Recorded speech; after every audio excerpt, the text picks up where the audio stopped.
Hi అండి, అందరికీ నమస్కారం. వెల్కమ్ టు అవర్ ఛానల్ తెలుగువారి ముచ్చట్లు.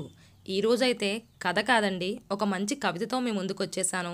కవిత విని ఎలా ఉందో కమెంట్లో తెలియజేయడం మాత్రం మర్చిపోకండి.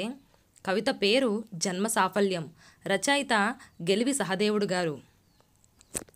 పెళ్ళిళ్ళకో పేరెంటాలకో ధరించే పట్టుచీరలో జట్టులో చేరి ఇస్త్రీ ముడతల్లోపల ఇరుక్కుపోయి ఊపిరాడక ఉక్కిరి బిక్కిరి అయ్యే కంటే పనిలో జీవన వనిలో పగలు రేయి శ్రమించే పల్లెపడుచు పైట చెంగు రెపరెపలో నుదుట చెమట తుడిచి మురిసి తరించాలని ఓ దారం పోగు భుక్తాయాసం నిక్కి చూసేలా బలవంతంగా నింపిన గిన్నెల పండుగ నాటి పరమాన్నంలో జీడిపప్పు ద్రాక్షలతో కులికే కంటే నకనకనాడే ఆకలి కడుపులు ఆవురావురని మింగుతూ ఉంటే పచ్చడి మెతుకులు పంచన చేర తృప్తిగా తేంచిన ఆ కళ్ళకు నైవేద్యంగా మారాలని ఓ బియ్యం గింజ.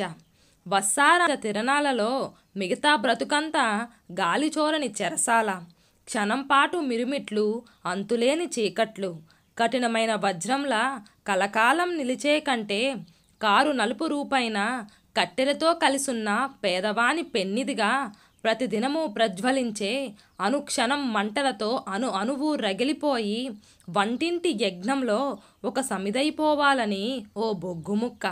విలాసాల విందులలో వినోదాల విహారంలో విరుచుకుపడి తెరుచుకునే విస్కీ సీసాలు, గాజులు చేతులు అందించే గాజు గ్లాసు గలగలలో చల్లదనం కోసం కలిపే మంచుముక్క నయ్యే కంటే నడినెత్తిన మండించే మధ్యాహ్నపు టెండలోన నడవలేక అడుగులోన అడుగిడుతూ దరిదాపులు దప్పితీరు దారితెన్ను కానలేక దాహంతో అలమటించు బాటసారి తృప్తి తీరా ఎంచక్కా చిరుచుక్కై గొంతు తడిపి చూడాలని ఓ నీటి చుక్క.